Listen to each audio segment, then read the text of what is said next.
again, thank you so very much. I want to thank God again for this privilege. I'm so grateful. The Lord bless the entire church in Jesus' name. So the topic before me says making good decisions in overcoming challenges and difficulties as a good option. I was listening to one elderly man, and he was saying a story. He said when he was young, if he wanted to watch a blue film, that he had to plan it for 2 weeks. The plan of buying it, after buying it, hiding it, now looking for how his daddy and mommy will not be at home because of the kind of TV they are using. There is only one, and it's directly facing daddy room. So because he wants to be sleeping for 1 hour, he has to plan for 2 weeks. But now, we don't even need 5 minutes. In fact, we don't need 1 minute to plan. Blue film is just. So it's it's really a challenging and difficult situation for ourselves. For this we growing. That is the length of your necessity. Give people your own time. You see this one, that there's not technology. It makes it even more fast.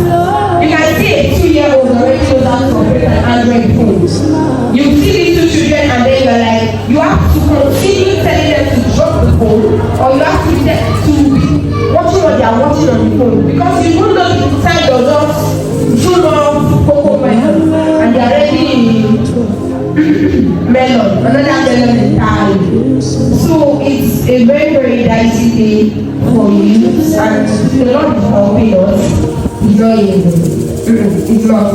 And we want to appreciate the church, for example, the pastor, our mommies, they've been like a yardstick, they've been guiding and directing the steps of the youth under them. It's the one reason why it's not all of us that is out there lost. So if you are under a very, very good pastor, like this daddy, you are very lucky. If you are not lucky, you are blessed and you are loved by God. Because it's not every youth that has the privilege you have to be taught and tutored and led like this. So I think, I'm looking at every appreciating daddy. This is why it's not easy to actually leave you in this 21st century. Hey, daddy, thank you, sir. God bless you. And in all your ways, submit to Him, and it will make your path straight. Some other verses will tell you it will direct your path. The Proverbs 16:3 says, commit thy works unto thy Lord, and thy thoughts shall be established. So to decide is to cut off every other thing, leaving only the most important and effective thing. You can't be in the book. You can't belong to God and belong to Mammon. So the first thing you should clarify is as a young teen, as a teenager, it's a trade of the child is the way you should go. And when it's old, it goes to pass for me.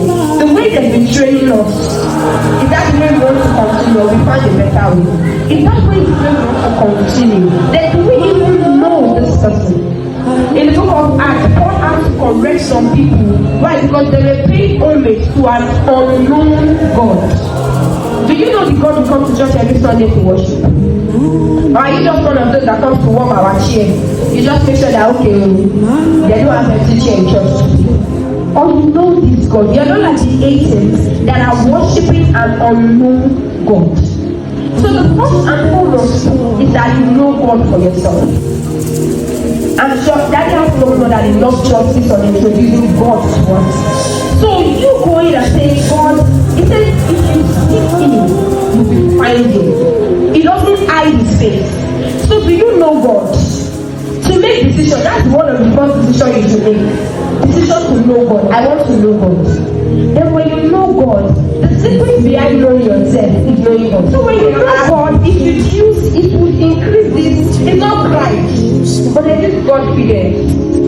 It's this thing that makes you say, I don't know I'm going to make it. But with God on my side, I'm going to make it. So even if everybody's looking at it like, well, they make it.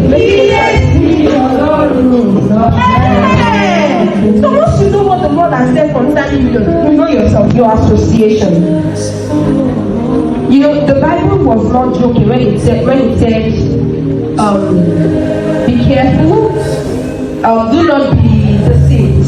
Evil communication corrupts good manners. It wasn't, in fact, it's not a lie. The thing is, if you don't be like them, like them, trust me, it will affect something in your life. I used to be one of those that said that Iran is Irene because he also got back in the common my farmer,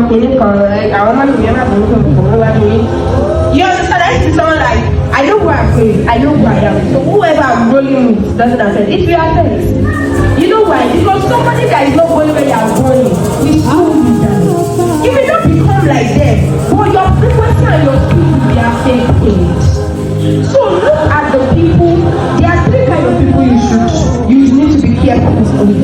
The people you are looking up to, the people you are working with, and people that are coming behind you. The people you are looking up to, the ones you are working with, and the ones that are coming behind you.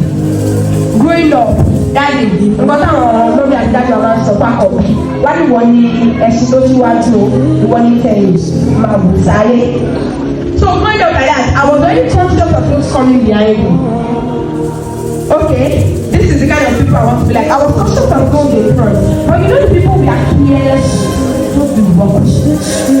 That's why I will tell you that 20 friends cannot play for 20 years. They will cut. Because the dreams are different. That's 20 people with 20 dreams, 20 visions, 20 stars, 20 God-given purpose and talent. God is not boring. It's simultaneous.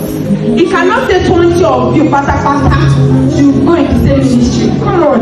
My God is more intelligent than that. He's smarter than that. So that's why the 20 of you may not it's not big. We are not. So we need to be careful with the people we are working with. The people you associate with will either make or mar your life. They will either break you or make you. And the thing is, the most important thing they affect in our life is the speed at which we are moving. They will drag you. See, the thing is, if people can't meet up to you, they drag you to be with them. Anybody that finds it difficult to meet up to you, the next thing is you just find yourself. You are already on the same, you are mediocre together. Nobody is moving. And everybody is happy. Why? Because there is no rejoicing for anybody. They say in the land of the blind, even if it's only one person that has eyes there, if they are going to that village, what will they call it? You see, it's not for sin. So that's it. So as youth, we need to be very, very careful. If you know you carry something, please don't walk with empty vessels. If they are not making it better, then we make it better. Because so this like I like to tell people, finally I want to tell that whatever decision you make today has consequences. And if you don't chop the consequence of your decision, generations coming behind you, and they will just eat it slowly off. So the question is, are you going to make a decision that the generation after you reflect you, or they will cost you? Thank you. We want to bless your heart. Oh,